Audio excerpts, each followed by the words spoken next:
Je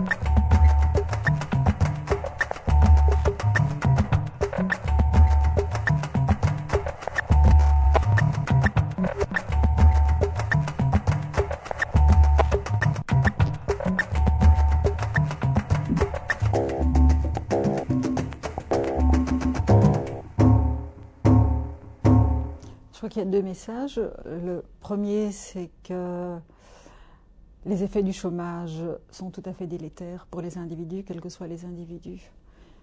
Les études ont montré qu'il est difficile de résister à une situation de privation d'emploi, qui est en fait aussi une situation d'exclusion sociale.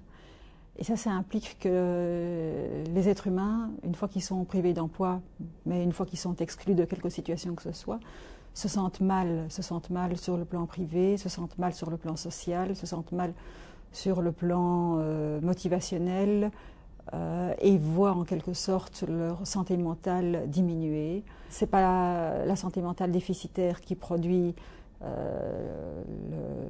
une chance accrue d'être au chômage ou de ne pas retrouver un emploi, c'est vraiment la situation de chômage qui induit une santé mentale en situation problématique. La deuxième idée, c'est que cette situation de chômage, en fait, renvoie à des images collectives qui existent à propos des chômeurs. Malgré le fait que dans nos pays, le taux de chômage est assez élevé, il reste à l'égard des chômeurs, de la part des gens qui ont du travail, des images négatives où on considère que tout compte fait, les chômeurs sont quand même un peu responsables du problème qui leur arrive et ils sont un peu responsables du fait qu'ils ne trouvent pas de solution, ils devraient se bouger un petit peu plus, ils devraient être un peu plus actifs. Et les chômeurs, les personnes, quand elles sont privées d'emploi, ne résistent pas au poids de ces images véhiculées par les gens qui ont du travail et non seulement n'y résistent pas, mais les intériorisent pour partie également et finissent par se sentir eux-mêmes responsables du fait qu'ils n'ont pas de travail.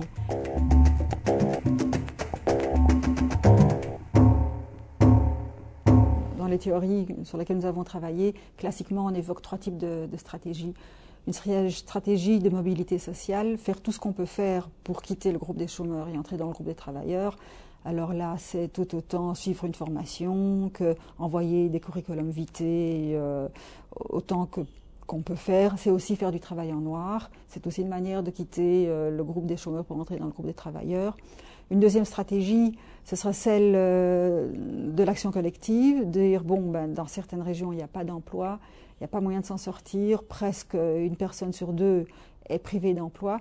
Donc à ce moment-là, mettons-nous ensemble et faisons valoir nos droits en disant qu'il faut créer de l'emploi ou il faut une autre solution, mais on ne peut pas nous donner la responsabilité de la situation. Et la troisième stratégie, c'est de dire, bon, la chose existe, je ne peux pas quitter mon emploi, je ne peux pas être en mobilité individuelle, je ne veux pas faire l'action collective parce que je trouve que c'est pas ça qu'il faut faire. Et là, alors ce qu'il reste dans cette situation-là, c'est simplement pouvoir améliorer l'image qu'on a de soi-même, c'est tenter de préserver son estime de soi.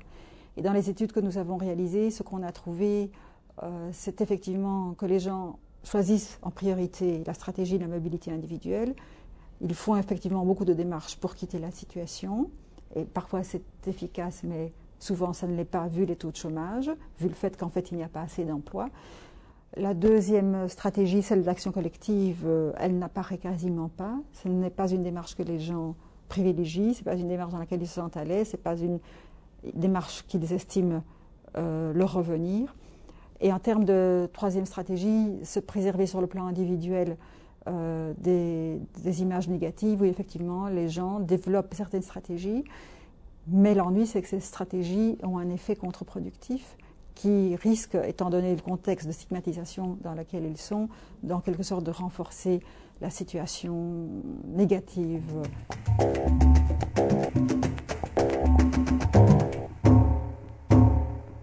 L'idée, c'est, autant que faire se peut, éviter que les gens ne se définissent essentiellement par l'identité de chômeur. Rappeler aux gens qui sont des êtres humains et qu'ils ont d'autres appartenances, valoriser ces autres appartenances, leur donner la possibilité d'activer, de vivre ces autres appartenances, par exemple au travers de l'appartenance au monde associatif, au travers de la fréquentation d'un club sportif. Mais l'idée, c'est de montrer la multidimensionnalité des individus, d'éviter qu'ils se rapatrient, qu'on ne les rapatrie uniquement à une définition de personnes sans emploi devant trouver un emploi. De la même manière, dès lors, les formations que l'on propose, quand elles sont orientées uniquement sur le fait de retrouver un emploi, sur la qualification professionnelle, la chose est intéressante en tant que telle, mais si elle est suivie par une absence d'emploi, le risque étant donné qu'on a concentré les efforts de l'individu dans un secteur et qu'on a oublié de lui rappeler que d'autres sphères de la vie existent, risque en quelque sorte de renforcer le malaise de l'individu en question. Donc, pour les formations, ce serait l'idée de garder toujours une dimension mixte à les formations et de ne pas les centrer exclusivement sur la dimension qualifiante, professionnelle, trouver un emploi.